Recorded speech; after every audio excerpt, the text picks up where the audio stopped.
बिस्मिल्लाहिर्रहमानिर्रहीम। अस्सलाम वालेकुम फ्रेंड्स। मुझे उम्मीद है कि आप सब लोग बिल्कुल खैरियत से होंगे। अगर आप लोगों की कोई हॉरर स्टोरी हो तो ये मेरा इंस्टाग्राम अकाउंट है, मुझे यहाँ पे ज़रूर शेयर कीजिएगा, मैं अपने चैनल पे ज़रूर शेयर करूँगी। कहानी की तरफ चलते हैं। बरसात की एक रात। बरसात का महीना चल रहा था। रात के तकरीबन 10 बजे मैं घर पर अकेला सोने की कोशिश कर रहा था। बीवी मैके गई थी। हमारा घर पहाड़ी पर वाक़ई है। घर के साथ एक रोड भी गुजरता है। बहुत जोर से बारिश हो रही थी, पर कुछ देर में मैंने महसूस किया कि कोई दरवाज़ा खटखटा रहा है। तूफान की वजह से लाइट भी गई थी, पर मैं मोमबत्ती लेकर दरवाजे की जानिब चल पड़ा।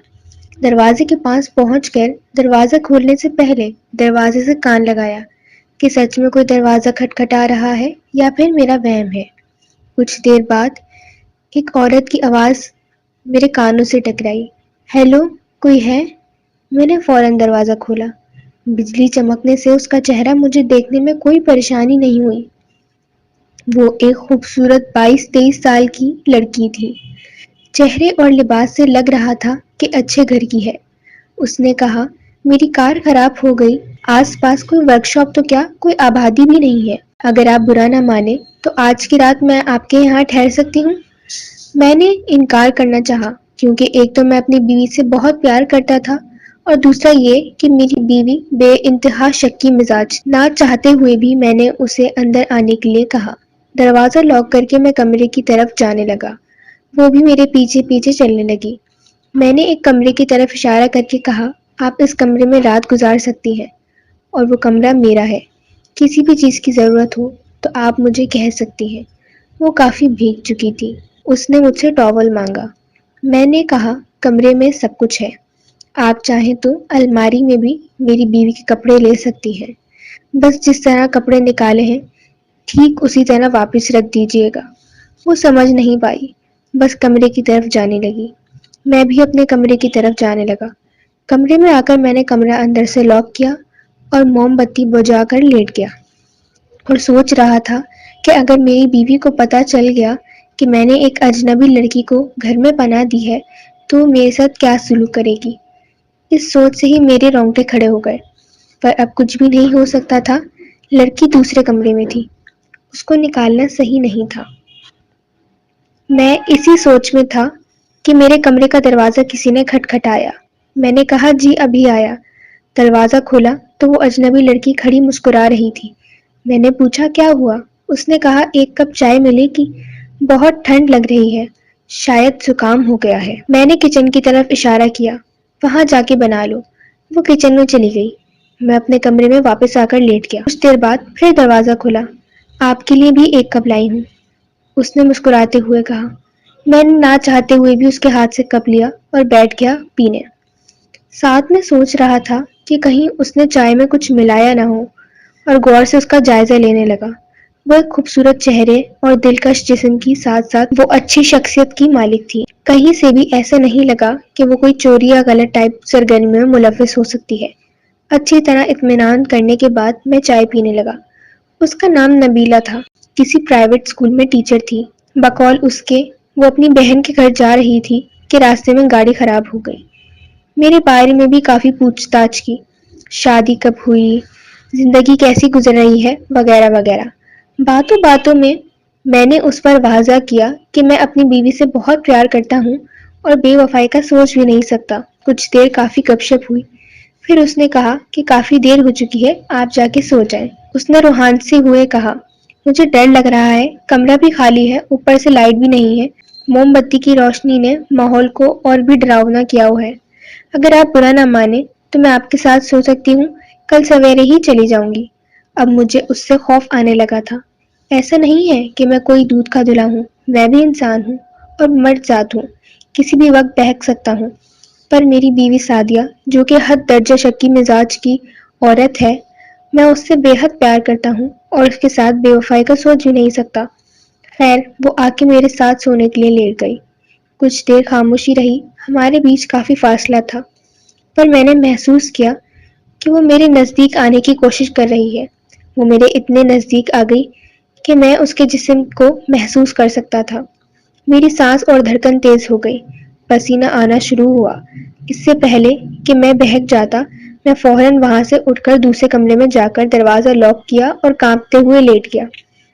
دل میں ایک طوفان سا برپا تھا، ایک طرف بے خودی کا سرور تھا اور دوسری طرف سعدیہ تھی، اور پھر سعدیہ جیت گئی۔ پتہ نہیں کب میری آنکھ لگی اور نیند نے مجھے اپنی آغوشی میں لے کر کسی دوسری دنیا میں لے گئی۔ صبح پرندوں کی سریلی آواز پر میری آنکھ کھلی۔ رات والا ماجرا خواب میں محسوس ہونے لگا۔ باہر آیا تو کچن میں نبیلہ نظر آئی جو ناشتہ بنانے میں مصروف تھی۔ دل زور زور سے دھڑکنے لگا کہ کہیں سعدیہ نہ آ جائے۔ اس نے میرے ڈر کو محسوس کیا اور کہا، بس میں جانے والی ہوں، بس ناشتہ ساتھ میں کرتے ہیں۔ اسی دوران وہ آملیٹ اور چائے وغیرہ لے کے میرے ساتھ بیٹھ کر ناشتہ کرنے لگی۔ ہم نے زیادہ بات نہیں کی، بس ایک دوسرے کو دیکھا۔ مجھے سمجھنے میں ذرا سی بھی دشواری نہیں ہوئی کہ وہ رات بھر نہیں سوئی، شاید ڈر کی وجہ سے یا پھر پتہ نہیں کیا وجہ ہوگی۔ بہرحال وہ ناشتہ کر کے جانے لگی تو میں نے کہا، رکیے، میں آپ کی گاڑی کو ٹھیک کرنے کی کوشش کرتا ہوں۔ اس نے پیار بھری نظر سے مجھے دیکھ کر کہا، نہیں، آپ کا بہت بہت شکریہ، بس بیٹری کی وائر میں تھوڑا سا مسئلہ ہے۔ رات کو اندھیرا تھا، کل پانا مشکل تھا، اب آسانی سے ہو جائے گا۔ میں نے ہاں میں ہاں سر ہلایا۔ اس نے دل سے شکریہ ادا کیا اور چلی گئی۔ میں حسب معمول کام پہ چلا گیا، لیکن نبیلہ نے جاتے جاتے میرے ساتھ اچھا نہیں کیا۔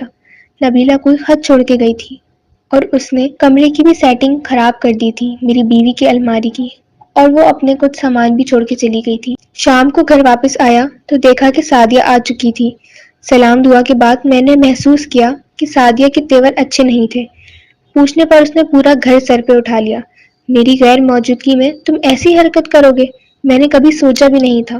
مجھ پر جیسے آسمان ٹوٹ پڑا، پر اپنے ضمیر کے سامنے سر خورو تھا، کیونکہ میں نے کوئی بھی ایسا گناہ نہیں کیا تھا جس پر میں سزا کی مستحق ٹھہر جاؤں۔